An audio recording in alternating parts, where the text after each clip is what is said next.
हाय, hello, नमस्कार. मी मीनल आणि तुमचं सगळ्यांचं परत एकदा स्वागत आहे आपल्या या YouTube चॅनलवर, ज्याचं नाव आहे मीनल संगे ऐकू आनंदे. परत आपण भेटतोय ते परत एकदा खूप खूप मोठ्या गॅप नंतर भेटतोय हे माहिती आहे मला. पण जाऊ दे आता आपण जास्त वेळ दवडायला नको आणि आपण पुढे आपल्या चंद्रपहाडच्या पुढच्या भागाकडे वळूया. त्याच्या आधी मागच्या भागात आपण जे पाहिलं की अल्वारेझ बाबाचा मृत्यू झालेला आहे. अतिशय वाईट घटना घडली. शंकर तर आता टोटली एकटा पडलेला आहे. आता काय होणार त्याचं? तो त्या जंगलातनं बाहेर पडू शकणार का? का तो अजूनही त्या रिचर्ड्स वेल्ड पहाडांमध्येच फिरणार आहे? का तो पुढे काय काय करणार आहे तो? हे आपल्याला जाणून घ्यायचंय. सगळ्यांनाच त्याची उत्सुकता आहे. तर चला आपण वळूया चंद्रपहाडच्या पुढच्या भागाकडे. चंद्रपहाड भाग 11. आणखी एक दिवस उलटला. आपण अत्यंत भयानक परिस्थितीत सापडलोय या विचारानं शंकरचं मन सैरभैर झालं होतं. पण तरीही जीवाची पर्वा न करता तो तिथं बसून होता. अखेर त्याला एक कळून चुकलं की आपण खचून गेलो तर या जंगलातून जिवंत बाहेर पडण्याची शक्यता शून्य. 2 दिवस तो तसाच राहुटीत बसला आणि इथून पुढे आपल्याला काय काय करणं शक्य आहे ते आजमावत राहिला.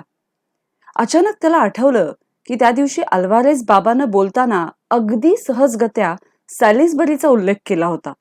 इथून आग्नेय दिशेला म्हणजेच दक्षिण पूर्वेकडे जेमतेम 500 मैलांवर सॅलिसबरी आहे असं म्हणाला होता तो. सॅलिसबरी ही दक्षिण रोडेशियाची राजधानी. कसंही करून त्याला सॅलिसबरी गाठायचं होतं. पूर्वी एका ज्योतिषानं शंकरचा हात बघून तुला दीर्घायुष्य आहे असं सांगितलं होतं ते त्याला आत्ता आठवलं. आणि आत्ता यावेळी त्या भाकिताचा त्याला खूप आधार वाटायला लागला. मुळात कोणत्याही गोष्टीत हार मानणं हे त्याच्या स्वभावातच नव्हतं. त्यामुळे हळूहळू त्याच्या मनानं उभारी धरली आणि आपण काही अशा एकाकी ठिकाणी मरायला जन्माला नाही आलोय ना, असा एक आशादायक विचार त्याच्या मनात बळावायला लागला. शंकर सगळे नकाशे उघडून बसला आणि बारकाईनं पाहायला लागला. त्यातला एक नकाशा पोर्तुगीज सरकारच्या जंगल सर्वेक्षण करणाऱ्या लोकांनी बनवला होता. दुसरा आफ्रिकेच्या किनारपट्टीचा नकाशा नाविक सर्वेक्षण करणाऱ्या चमूनं तयार केला होता. तर आणखी एक नकाशा सर फिलिपो डी फिलिप या संशोधकानं बनवला होता. त्याशिवाय एक जीर्ण झालेलं पुसटसं रेखाटन होतं, दाट तपकिरी रंगाचं. तो या भागाचा अल्वारेझ बाबानं काढलेला रूपरेखात्मक आराखडा होता आणि त्यावर जिम कार्टरची सही होती. बाबा जिवंत असेपर्यंत शंकरनं कधीच हे नकाशे उघडून पाहिले नव्हते.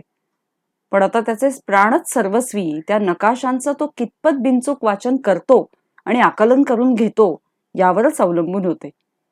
त्याला कसंही करून सॅलिसबरीला पोचण्यासाठी सगळ्यात जवळचा मार्ग शोधून काढायचा होता. त्यासाठी त्याला तो बसला होता त्या जागेच्या अक्षांश रेखांशाचा अंदाज घ्यायचा होता. काहीही करून त्याला एकदाची त्या राक्षसी रिचर्ड्स वेल्ड पहाडांच्या चक्रव्यूहातून सुटका करून घ्यायची होती आणि हे सगळं सगळं केवळ त्या नकाशांवर अवलंबून होतं. बराच वेळ त्या नकाशांचं एकाग्रतेनं वाचन केल्यानंतर त्याला कळून चुकलं की अल्वारेझ बाबा आणि जिम कार्टर यांच्या नकाशाचा अपवाद वगळला तर बाकीच्या एकाही नकाशातून आपल्याला या पहाडातल्या जंगलासंबंधीचे कोणतेही तपशील मिळू शकणार नाहीत. त्या दोघांनी या भागाचा जो रूपरेखात्मक आराखडा चितारला होता तो सुद्धा नेमकी कल्पना येण्यासाठी पुरेसा नव्हताच. त्याशिवाय बाबा आणि जिम कार्टर यांच्या मनात बहुतेक असा विचार असावा की न जाणो हा नकाशा चुकून दुसऱ्या कोणाच्या हातात पडला तर ते खजिन्याच्या चाव्याच त्यांच्या हातात सोपवल्यासारखं होईल. त्यामुळे त्या नकाशात त्यांनी अनेक ठिकाणी गुप्त खुणा वापरल्या होत्या. त्या त्यांनाच माहीत. थोडक्यात त्याही नकाशाचं आकलन करून शंकरनं त्याही नकाशाचं आकलन करण्याचा शंकरनं खूप प्रयत्न केला पण त्याची अक्कलच चालेना. अखेर बाबाच्या मृत्यूनंतर 4 दिवसांनी शंकरनं जड अंतःकरणानं आपला सगळा गाशा गुंडाळला आणि मुक्काम हलवला. निघण्यापूर्वी त्यानं भोवतालची रानटी फुलं आणि वेली गोळा करून एक पुष्पचक्र बनवलं आणि ते बाबाच्या थडग्यावर वाहून त्याला सद्गदित अंतःकरणानं निरोप दिला. मग त्यानं ढोबळपणं पूर्व दिशा पकडून चालायला सुरुवात केली. असल्या घनदाट जंगलात तगून राहण्यासाठी आणि त्यातून जिवंत बाहेर पडण्यासाठी मार्ग शोधून काढणं हे काम सोपं नसतं. त्यासाठी माणसाला अनेक युक्त्या वापराव्या लागतात, डोकं लढवावं लागतं. अल्वारेझ बाबाच्या हाताखाली तशा युक्त्यांचे काही धडे त्यानं गिरवले होते. पण आता त्या वापरून आपण एकट्यानं हे जंगल ओलांडू शकू असा आत्मविश्वास खरंच शंकरला उरला नव्हता. आता दैवावरच पूर्ण हवाला ठेवावा लागत होता त्याला. नशिबानी साथ दिली तरच तो या संकटातून तरून जाऊ शकणार होता, नाहीतर मरण अटळच होतं. त्यानं परमेश्वराला हात जोडले आणि मनोभावे प्रार्थना केली. देवा, आता तूच मला इथून बाहेर पडण्याचा मार्ग दाखव आणि त्यासाठी धडपडायला पुरेसं बळ दे, मनशक्ती दे. त्यानंतर शंकरनं अनेक लहान मोठे पर्वत ओलांडले. प्रत्येक ठिकाणी जंगलाचं स्वरूप बदलत होतं. काही ठिकाणी पाऊल घालणं कठीण व्हावं इतकं घनघोर दाट जंगल, तर काही ठिकाणी त्या मानानं विरळ. पण एकंदरीत सगळीकडेच प्रचंड मोठमोठे उंच वृक्ष होते. शंकरला एक माहीत होतं की जर आपल्याला अतिउंच गवताळ भाग लागला तर त्याचा अर्थ आपण लवकरच जंगलाच्या बाहेर पडणार, कारण त्या जातीचं गवत जंगलाच्या दाट अंतर्भागात कधीच उगवत नाही. पण तशा गवताचा प्रदेश काही अद्याप त्याला लागत नव्हता.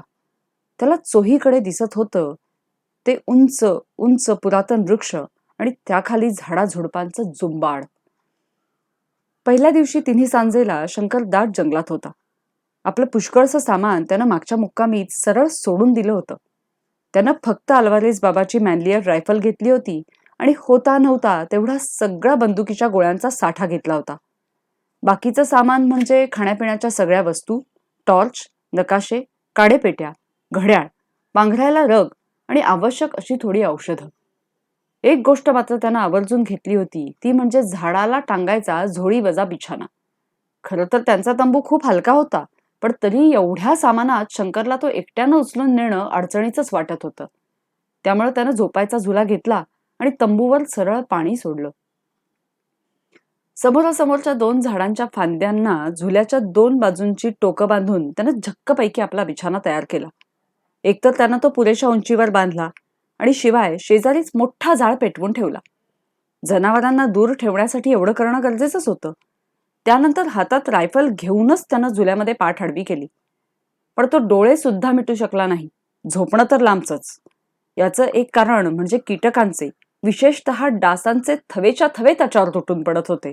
आणि दुसरं म्हणजे गडद अंधार पडल्याबरोबर काही वेळाने एक चित्ता थोड्याच अंतरावरून फेऱ्या घालायला लागला.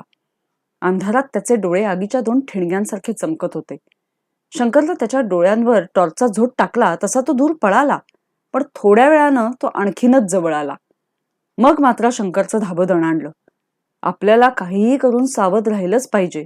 न जाणो चुकून माकून डोळा लागला तर हे धूर्त जनावर सरळ झुल्यावर उडी घ्यायचं, तो मनाशी म्हणाला. त्याशिवाय जंगलातल्या प्राण्यांचे तऱ्हेतऱ्हेचे आवाज वातावरणात घुमायला लागलेच होते. त्यामुळे तो क्षणभर सुद्धा पापणी मिटू शकला नाही. एकदा त्याला अशी काही पेंग आली की काही क्षण त्याला डुलकी लागल्यासारखं झालं. पण अचानक लहान मुलांचं हसणं खिदळणं त्याच्या कानावर पडलं आणि तो दचकून ताडकन उठून बसला. या जंगलात लहान मुलं? ती कुठून आली? पण पुढच्याच क्षणी त्याला अल्वारेस बाबांना सांगितलेलं आठवलं की एका जातीची बबून माकडं जेव्हा दात विचकून किंचाळतात तेव्हा अक्षरशः मुलं हसल्यासारखा आवाज येतो. शंकर तर ते हसणं ऐकून चाटच पडला. सकाळी झाडावरून खाली उतरून त्यानं आपला गाशा गुंडाळला आणि परत पुढे चालायला सुरुवात केली. वैमानिक जसं समोरचं काही दिसत नसेल तेव्हा पुढ्यातल्या उपकरणांवर विसंबून विमान चालवतात तसं चाललं होतं शंकरचं. पण फरक इतकाच की उपकरणांऐवजी त्याला सर्वस्वी नशिबावर हवाला ठेवून त्या खडतर जंगलातून मार्ग काढावा लागत होता.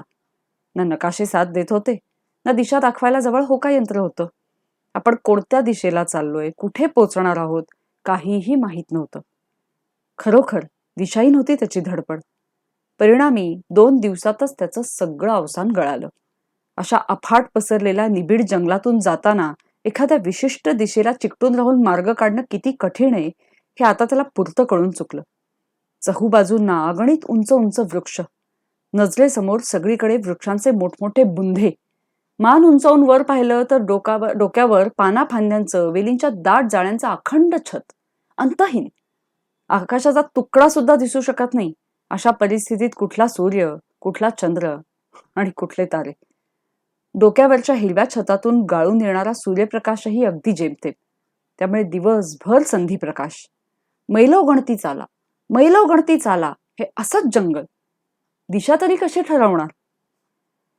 5व्या दिवशी तो थकून एका डोंगराच्या पायथ्याशी थांबला. अचानक पलीकडेच त्याला एक मोठी गुहा दिसली. एक अरुंद ओहोळ गुहेच्या तोंडातून बाहेर पडला होता आणि वळशा वळशांनी जंगलात घुसला होता. शंकरनं एवढी प्रचंड गुहा कधी पाहिलीच नव्हती. त्याचं कुतूहल त्याला स्वस्थ बसू देईना. पाठुंगळीचं सामान तिथेच ठेवून तो गुहेत शिरला. गुहेच्या तोंडाशी थोडासा उजेड होता, पण आत पूर्ण काळोख. टॉर्चच्या प्रकाशात तो सावधपणे हळूहळू पुढे सरकत होता. पुढे एका ठिकाणी वाटेला 2 फाटे फुटले होते. जसं काही गुहेचे 2च भाग झाले होते. शंकर थांबून विचार करायला लागला. आता काय करायचं? त्यानं सहजच वरच्या दिशेला प्रकाशाचा झोत टाकला. वाह, अप्रतिम! असा एक उत्स्फूर्त आश्चर्योद्गार आपसूक त्याच्या तोंडून बाहेर पडला. गुहेचं छत चांगलंच उंच होतं आणि निसर्गानं जणू आपल्या या भव्य दालनात स्वतः बनवलेली आकर्षक झुंबरं छताला ठिकठिकाणी टांगलेली होती. ते शोभिवंत आविष्कार चुनखडीच्या ओथंबलेल्या थरांचे बनलेले होते. निसर्गाची ही विलोभनीय निर्मिती बघून शंकरची छातीच दडपून गेली. गुहेच्या भिंतीतून ठिकठिकाणी पाणी झिरपत होतं. क्षणभर विचार करून शंकर उजव्या फाट्याला वळला. या फाट्याचं तोंड अरुंद होतं, पण ते हळूहळू रुंद होत गेलं होतं. पायाखाली कुठेही खडक नव्हते. नुसती मऊ ओलसर माती लागत होती. टॉर्चच्या प्रकाशात त्याला दिसलं की ही गुहा त्रिकोणाकृती आहे. या त्रिकोणाच्या दुसऱ्या टोकाला आणखी एक खिंडार होतं. काहीही विचार न करता शंकर त्या खिंडारात शिरला. पुढे एक अरुंद घळ होती. घडीत दोन्ही बाजूंना उंच खडकांच्या भिंती. इथे गुहा फारच अरुंद आणि जवळजवळ नागमोडी होती. त्या वळणावरून तो सरळ पुढे चालत गेला. थोड्या वेळानं त्याच्या लक्षात आलं की आपण फारच आत घुसतोय. साधारण 2 तास उलटले असतील. आता मात्र शंकरला वाटलं की परतायला हवं. तो परत फिरून उलट दिशेनं चालायला लागला. बराच चालला तरी ती त्रिकोणी गुहा काही येईना. त्याला कळेना की हा रस्ता चुकूच कसा शकेल. त्या त्रिकोणाकृती गुहेतूनच तर हा अरुंद बोगदा निघाला होता ना. आणि आता त्या बोगद्याच्या सुरुवातीच्या तोंडाकडे जर आपण उलटत चालतोय तर तार्किकदृष्ट्या आपण त्रिकोणाकृती गुहेतच बाहेर पडायला हवं. पण हे काय भलतंच घडतंय. बराच वेळ या त्या बाजूला फिरून चाचपडून सुद्धा ती गुहा काही सापडेना. आता मात्र शंकरच्या पोटात गोळा उभा राहिला. म्हणजे आपण या गुहेत वाट चुकलोय की काय? देवा, तसं असेल तर इथून बाहेर पडायचा मार्गच खुंटला. आता इथेच मरायला हवं आपल्याला. परमेश्वरा. त्यानं सरळ खाली बसकण मारली आणि तो मनाचा ढासळलेला तोल सावरायचा प्रयत्न करायला लागला. मग त्यानं स्वतःलाच बजावलं की वेळ आणीबाणीची. यावेळी आपल्याला असं हवालदिल होऊन बिलकुल चालणार नाही. नाही, परवडणारच नाही ते आपल्याला. थंड माथ्यानंच मार्ग काढायला पाहिजे यातून. आता त्याला त्याच्या म्हाताऱ्या बाबाची आठवण आली. बाबानं त्याला अगदी पहिला धडा असा दिला होता की कुठल्याही अनोळखी भागात शिरताना मार्गावर काहीतरी खुणा ठेवत जायचं, तरच आपल्याला हमखास परतीचा मार्ग मिळू शकतो. मग असल्या खतरनाक गुहेत शिरताना आपण हा प्राथमिक धडाच कसा काय विसरलो? आणि आता कितीही डोसकं आपटून घेतलं तरी काय उपयोग आहे? त्यात आणखी मोठं संकट उभं राहिलं ते टॉर्चचं. टॉर्च बंद करायचा का पेटताच ठेवायचा? प्रसंग मोठा बाका होता. तो द्विधा मनस्थितीत सापडला. त्याच्या मनात आलं, आता जर यातले सेल संपले तर ठार मेलोच आपण. पार गाडले जाणार या गुहेत. इथं डोळ्यात बोट घातलं तरी दिसणार नाही असला काळाकुट्ट अंधार. या अंधारात टॉर्च शिवाय एक पाऊल तरी टाकणं शक्य आहे का? मग मार्ग शोधायला तरी काय अर्थ राहिला? पण कसंही करून या भूलभुलैयातून बाहेर तर पडलंच पाहिजे आपल्याला. तो दिवस पूर्ण गेला. शंकर तिथल्या तिथंच चाचपडत फिरत होता. रात्रीचे 7:30 वाजले. टॉर्चचा उजेड लालसर दिसायला लागला. शिळ्या कुबट वासानं त्याला गरगरल्यासारखं होत होतं. त्यातच प्रचंड उष्मा. त्याचा जीव तहानेनं कासावीस झाला होता, पण जवळ प्यायचं पाणी नाही. त्या खडकाळ भिंतीतून झिरपणारं पाणी कडवट आणि जिभेला चरचरत होतं आणि ते सुद्धा जेमतेम थेंब थेंब पाझरत होतं. तरीही शंकर जिभेनं चाटून चाटून ते पाणी पिण्याचा प्रयत्न करत होता. रात्रीचे 8 वाजले होते. आता बाहेरही गुडूप अंधार असणार. 8:30, 9, 10. शंकर परतीची वाट शोधून शोधून थकला. टॉर्च दुपारी 3 वाजल्यापासून चालू होता. आता सेलही संपत आले होते, कारण प्रकाश अगदीच मलूल झाला होता. आता मात्र शंकरला वेड्यापिशासारखं झालं. पार रडकुंडीला आला तो. एव्हाना त्याला कळून चुकलं होतं की जोवर टॉर्च चालू आहे तोवरच इथून बाहेर पडण्याच्या आशेचा एकतरी धागा शिल्लक आहे. जेव्हा हा उजेड संपेल तेव्हा सगळंच खलास. या नरकात कुजून कुजूनच मरायचं. सॉरी. अगदी अल्वारेस बाबाला सुद्धा या अगम्य गुहेतून स्वतःची सुटका करून घ्यायला जमलं नसतं. हताश होऊन शंकर अखेर एका गोलसर खडकावर टेकला आणि त्यानं टॉर्च बंद केला. त्याचा जीव गोळा झाला होता. आत्ता जर आपल्याकडे आणखी सेल असते तर कदाचित आपण या मृत्यूच्या सापळ्यातून बाहेर निसटू शकलो असतो. पण उजेडाशिवाय बसल्या जागी हातपाय आपटून काय होणार? कपाळ. क्षणभर त्याच्या मनात आलं, ही रात्र जाऊ दे, सकाळ झाली की आपण नव्या दमानं शोधायला सुरुवात करू. पण पुढच्याच क्षणी त्याच्या लक्षात आलं की या गुहेच्या आत दिवस काय आणि रात्र काय, अंधार तर तोच ना. तसा तो उठला आणि हातांनी भिंती चाचपडत चाचपडत हळूहळू अंदाजानं पावलं टाकायला लागला. गुहेत शिरण्यापूर्वी थोडे जास्तीचे सेल खिशात टाकले असते तर काय लगेच जीव जात होता ओझ्यानं? कमीत कमी 2 काडेपेट्या खिशात टाकाव्या तेवढं तरी बोडक्यात यायला हवं होतं आपल्या. तो स्वतःला शिव्याशाप द्यायला लागला. घड्याळावरून त्याला कळलं की सकाळ झाली. अर्थात त्या चिरंतन गडद काळोखावर वरून प्रकाशाची रेषा सुद्धा उघडणार नव्हती. आता त्याचं मन त्याला सांगायला लागलं, झालं, आटोपलं सगळं. आता या अंधाऱ्या गुहेत हाल हाल होऊन कुत्र्यासारखं तडफडत मरणच आहे आपल्या नशिबी. यापुढे कदाचित पुन्हा कधीही आपल्याला उजेड दिसणार नाही. ही रक्तपिपासू आफ्रिका अल्वारेस बाबाचा बळी घेऊन तृप्त झालेली नाहीये.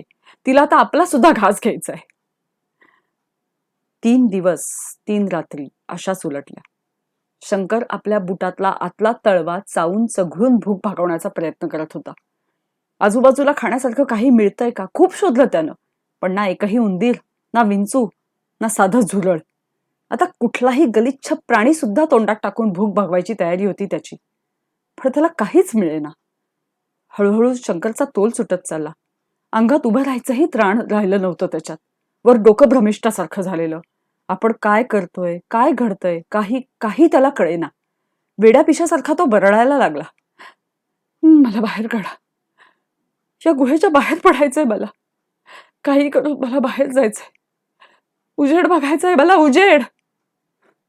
आता तो आपली उरली सुरली शक्ती एकवटून चाचपडत चाचपडत पुढे जायला लागला. कदाचित शेवटच्या श्वासापर्यंत तो होईल तेवढी धडपड करणार होता. पुढे एका क्षणी त्याला थकून इतकी गुंगी आली की तो खाली कोसळला. त्या स्थितीत तो किती वेळ पडलेला होता ते त्याचं त्याला सुद्धा कळलं नाही. जाग आली तेव्हा त्याला वाटलं की कदाचित आपल्याला झोप लागली असावी. त्या निर्दय अंधकारानं दिवस रात्र तास मिनिटं सेकंद या सगळ्या कल्पना जणू गिळूनच टाकल्या होत्या.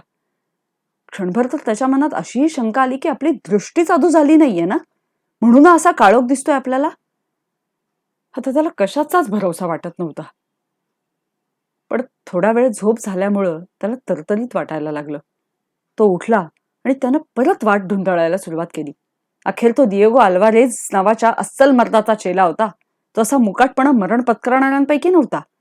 त्याच्या शरीरात उरलेल्या चेतनेचा शेवटचा अंश असेपर्यंत तो संघर्ष करणार होता. एका गोष्टीनं मात्र शंकर बुचकळ्यात पडला होता की गुहेत शिरताना आपल्याला जो ओहळ लागला तो कुठे गेला? इतका वेळ चालतोय आपण, पण कुठेही प्यायला पाणीच काय, ओलसरपणा सुद्धा कसा लागत नाहीये. त्यानं विचार केला की बहुतेक या गुहेच्या चक्रव्यूहात गरगरताना कुठल्या तरी एखाद्या टप्प्यावर आपण त्या ओहळापासून खूप दूर गेलोय. दिशाच बदलली असावी आपली. पण तो प्रवाह गुहेतून बाहेर पडत होता, त्यामुळे काहीही करून त्या प्रवाहाची दिशा पकडणं निकडीच आहे आपल्याला. पण प्रवाहापासून आपण किती दूर आहोत याचा त्याला काहीच अंदाज येईना. इकडं तहानेनं जीव व्याकुळ झाला की शंकर गुहेच्या भिंतीवरचं चुनखडीचं पाणी चाटत होता. त्या खडबडीत भिंतीमुळे त्याची जीभ सुजली होती, पण त्याची तहान काही भागत नव्हती. उलट क्षणाक्षणाला ती वाढतच चालली होती. आता शंकर भिंतीवर हाताला कुठे शेवाळं अळंब्या वगैरे लागतायत का ते चाचपडून पाहायला लागला. म्हणजे मग ते खाऊन तरी जीव वाचवता आला असता ना. पण बुडत्याला तेवढ्या काडीचाही आधार मिळत नव्हता. आतले सगळेच खडक नुसते उघडे बोडके. क्वचित कुठेतरी चुनखडीचा पातळ थर हाताला लागत होता. बुरशी सुद्धा वाढलेली नव्हती कुठे, तर आळंब्या कुठून येणार? आणि बरोबरच आहे ना, जिथं सूर्यप्रकाशच नाही तिथं कुठलीही जीवसृष्टी कशी रुजणार? आणखी एक दिवस उलटला. बहुतेक रात्रही झाली असावी. परिस्थिती अधिकच चिघळत चालली होती. प्रयत्न करून आता तो हताश झाला होता. त्याच्या मनात आलं, हे असं आणखी किती काळ चालू ठेवू शकणार आपण, आणि त्यातून निष्पन्न तरी काय होणार? बाहेर पडताच येत नसेल तर हे असं आतल्यात धडपडत राहण्यात तरी काय अर्थ आहे? हा भयान अंधार आणि ही जीवघेणी शांतता, जाणार तरी कुठे आपण? काय करणार आहे, काय असणार आहे या सगळ्याचा शेवट? असं वाटतंय की जसं पृथ्वीचा विनाशच आलाय, जसं काही जगाच्या महाविलयाच्या शोकांतिकेतला शेवटचा क्षण येऊन ठेपलाय. सूर्य तर केव्हाच विझून गेलाय. हे असंच आणखी काही काळ चालू राहिलं तर अक्षरशः वेड लागेल आपल्याला. उभ्या जागी बसकण मारत शंकर हताश होऊन स्वतःशीच पुटपुटला. बाप रे, आता शंकर ह्या गुहेत अडकलाय. पण असं कसं, अशी कशी चमत्कारिक गुहा आहे नाही? ज्या मार्गाने तो गेला त्याच मार्गाने तो परत यायला बघतोय, पण त्याला ती त्रिकोणी गुहा म्हणा किंवा तो ओहळ काहीच परत दिसत नाहीये, परत लागत नाहीये. आणि टॉर्चची टॉर्चचे सेल संपत आलेत. काय करणार शंकर आता? काय असणार ह्याचा शेवट? तो गुहेतनं बाहेर पडणार का? हे जाणून घ्यायला आपण ऐकूया चंद्रपहाडचा पुढचा भाग पुढच्या एपिसोडमध्ये. तोपर्यंत नमस्कार आणि ऐकत रहा चंद्रपहाड हे पुस्तक, जे लिहिलं आहे विभूतीभूषण बंदोपाध्याय यांनी, ज्याचा मराठी अनुवाद केलेला आहे चारुलता पाटील यांनी आणि प्रकाशक आहेत ज्योत्स्ना प्रकाशन. चला तर मग आता निरोप घेते. भेटूया परत लवकरच. धन्यवाद.